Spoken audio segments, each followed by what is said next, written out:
Magazine, and I'd like to welcome you to day 2 press conference of the Geico Bassmaster Classic presented by Dick's Sporting Goods. We had a awesome weigh-in, incredible crowds. I know these guys have had incredibly long days, so let's go ahead and get the questions going. I know none of y'all have really had a chance to talk to Edwin yet, but if you have any questions for the panel or individuals, just fire away. So let's go ahead and get started.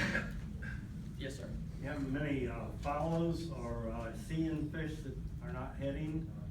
Is that directed toward Edwin or the panel? For the whole panel? So any seeing a lot of fish that followed and didn't bite? Brent, we can start with you. I saw a few today. I was able to move around and I did see some fish that, big ones. I broke one off actually. But I saw a few things that were pretty exciting today. Tough, but exciting. No, it's too muddy where I'm at. I can't see it. Same thing here. Muddy. Yeah, I'm not seeing it. Yeah, it's too muddy for me. No? All right. Yes, sir. Everybody lost weight today except Edwin and Dave. What's going on that's allowing y'all to either stay stable or trend up as opposed to trend down? Dave, start with you. I'd have to say luck. One fish weighed 8 ounces more than one yesterday. That's about it, really. I've got basically 6 bites today. So. Same thing here. I just got a few better bites today than I got yesterday, and conditions were a little bit more conducive today to move around and cover more water. Where yesterday was so hard to get around. Rough luck out there. Very good. Yes. Edwin, that flurry this morning, did it feel it anything at all like last year, day 3? No, it didn't. It was a little different. It's definitely different. Obviously, a different technique than fishing that gin clear water we had at Green. So. Very good fish. Was that a shad spawn thing that you fixed for your total weight, Jeff? I didn't ask any of them. I don't know what I didn't ask them. You're supposed to poll the fish, Edwin, after you catch them. Give them a questionnaire. You should bring your fish tomorrow. So So that's a solid maybe. Yes. Big move on day 2, kind of pushing, it looks familiar. Tell us about the importance of momentum and just kind of getting your stride. Momentum's everything, but this it can happen for any one of these guys in here. This lake is changing daily. We've had really strong winds out of one direction, fairly strong winds out of another, and I think tomorrow's even another direction. So, that's the great thing about this lake. Every one of us in here is going to have an opportunity. If you've got something figured out, I think that opportunity is going to be a little bit better, and you can get the big at any time. Yes, Lou. Something I was wondering about, has the 16-inch size limit changed the way you approach this tournament? I think that's a good question for the panel. I asked them about the 16-inch minimum length. Does it change your approach? Let's go start with Brad. It didn't really change my approach at all. I knew it was going to be a factor trying to catch 5, but this is the classic, and I knew that 5 16-incher today probably wouldn't win this thing anyway, so I wasn't fishing for those. So I was fishing for bigger fish all along. Yeah, just kind of like you said, you are going into this tournament, with the mindset just trying to win. You're looking for 4 to 6 pound fish, and that's it. You're not worried about keepers, but at the same time, yeah, a 14-incher might help you on one day or something like that, but it won't help you here. So I guess it is kind of weird looking for 16-inch fish to be a keeper. So, but yeah, I don't know. Ike, what do you think? Ditto, Ty? Yeah, I'd have to agree too. You're just trying to catch keepers here, and just like in all bass events, we want the 5 biggest we can catch. So that's always been our mentality. We don't have events where 12 inches are a factor in any elite. You got to catch them with this group of guys. So. Dave?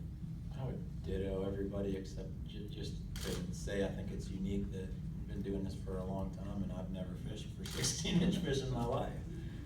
That's pretty crazy to think, some of us are letting go 3-pounders and can't weigh them in. So but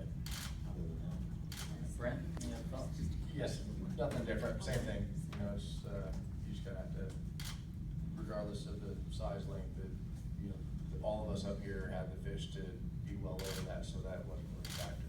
Gotcha. Good. Yes. I would like each guy to answer how many keepers they caught today. Okay, why don't we start, we'll go reverse order, let's go ahead and start with Brent. I think probably 8 or 10. 6. 8. 6. 5. 5. Very good. Any other questions? Yes, from our Facebook friends.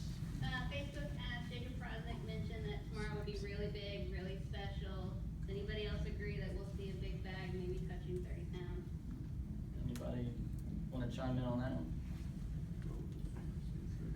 We haven't seen 30 yet, I know it's possible here. Jacob gets pretty excited. Then he's scary. Yeah, I can't tell you how many 30 and 40 pound bags he's seen. He's a great sight fisherman, and if someone could do it, he could do it for sure. Anybody thinking tomorrow's gonna be special? Based on the weather? Yeah. Roll it out. Yes, sir. Edwin, what could happen that you can control that could either put you in it or take you out? Man, I don't think anything, you know, I'm just gonna go do what I've been doing for 2 days, and, I'm ready, there's nothing I'm worried about. Okay, yes. Are any of them hitting you sharp because you think they might be following you before they hit close to the boat?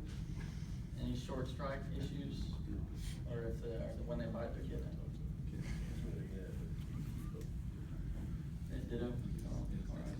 Okay. Very good. Any other questions out there, folks? One more from Facebook. Brent, how confident are you that your area is gonna replenish? You know, this place is an interesting lake. I'm actually kind of surprised at what I've found so far. I feel pretty good about it, but again, it's fishing, and we never know, you know, exactly what's out there. I mean, I have a saying that there's only one for sure thing in fishing, and that's that nothing's for sure. Especially when I'm, yes, sir. Ike, how'd you, you had to go to what you called yesterday, I think your plan B spot. Yeah. What made that your plan B out of everywhere else you could go? You know, I stayed out deep till 11 o'clock and didn't have a keeper. That's a bad feeling in the Bassmaster Classic, you know?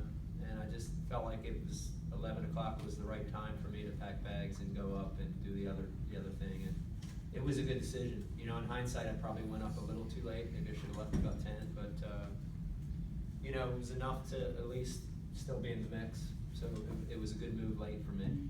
And as far as what you're doing down as opposed to up, totally It's the opposite. side? Totally opposite, yeah. Down lake, I'm fishing deep, fishing 8 to 14 feet, little hard spots that are transient fish that are coming and going. And I really thought coming into this event, that's how you were gonna win. That's how you could catch a mega bag, but it never materialized today for me. But tomorrow's a different day, you know? All right, anymore? I know these guys are eager to get back and work on their tackle, so if there's no